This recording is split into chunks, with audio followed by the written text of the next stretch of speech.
Hello everyone, welcome back to my channel Kakuli on ইউটিউবে। তোমাদের সকলকে জানাই আরও একবার অনেক স্বাগত, অনেক ভালোবাসা। বন্ধুরা, তোমরা তো হাজার হাজার টাকা দিয়ে পার্লারে গিয়ে স্পা করো বা হেয়ার স্মুথনিং করো, স্ট্রেটনিং করো। আজকের এই উপায়টি করে দেখো, তোমাদের কিন্তু একদম ঘরে বসে দুর্দান্ত হেয়ার স্পা হয়ে যাবে, একদম পার্লারের মতন গ্লো করবে, চুল সোজা হবে, চকচক করবে।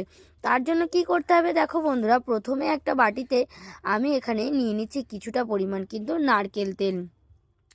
নারকেল তেল আমাদের কিন্তু যেমন ত্বককেও ভালো করে, তার পাশাপাশি চুলেও কিন্তু, আর চুলের জন্য কিন্তু নারকেল তেল ভীষণই ভালো। বিশেষ করে যে নারকেল তেলটা গন্ধ ছাড়া, মানে সুগন্ধিযুক্ত কিছু নারকেল তেল মার্কেটে অ্যাভেলেবেল পাওয়া যায়, সেই সব নারকেল তেল কিন্তু ব্যবহার করবে না, সেগুলো কিন্তু চুলের জন্য অনেকটাই ক্ষতিকর। তাই একদম নর্মাল যে সমস্ত শালিমার বা প্যারাশুটের যে সমস্ত নারকেল তেলগুলো হয়, সেই নারকেল তেলটাই ব্যবহার করবে। আমি এখানে 3 চা চামচ পরিমাণ মতো নারকেল তেল এখানে ব্যবহার করছি।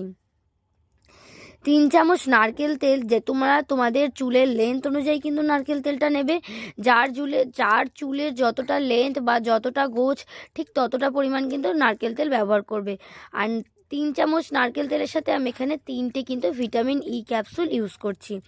তোমরা চাইলে তোমাদের যার যেরকম নারকেল তেল নেবে সে সেই রকম 1 চামচ নারকেল তেলের জন্য একটা করে ভিটামিন ই ক্যাপসুল কিন্তু বরাদ্দ। তাই 3 চামচ নারকেল তেলে 3টে ভিটামিন ই ক্যাপসুল আমি এখানে ব্যবহার করছি। এবার এই দুটোকে খুব ভালো করে মিশিয়ে নিতে হবে। ভিটামিন ই ক্যাপসুল কিন্তু আমাদের চুল নতুন করে গজাতে সাহায্য করে, চুলের কিন্তু গ্রোথটাকে ভালো রাখে এবং চুল পড়া বন্ধ করতে সাহায্য করে। এবার এখানে দিয়ে দিচ্ছি গ্লিসারিন। যদি কারোর কাছে তোমাদের রোজমেরির যে সমস্ত এসেনশিয়াল অয়েলটা হয়, যেটা চুলের ব্যবহারের, সেই অয়েলটাও তোমরা কিন্তু এখানে ব্যবহার করতে পারো। তবে যদি কারোর কাছে না থাকে তাহলে তোমরা এভাবেই ব্যবহার করতে পারো, তার বদলে গ্লিসারিন দিতে পারো। তাই এখানে আমি কিছুটা গ্লিসারিন দিয়েছি 1 চা চামচ পরিমাণ মতন, আর দিয়েছি কিন্তু 1/2 চা চামচেরও কম পরিমাণ অ্যালোভেরা জেল। খুব ভালো করে এবার প্রতিটা উপাদান কিন্তু মিশিয়ে নিতে হবে।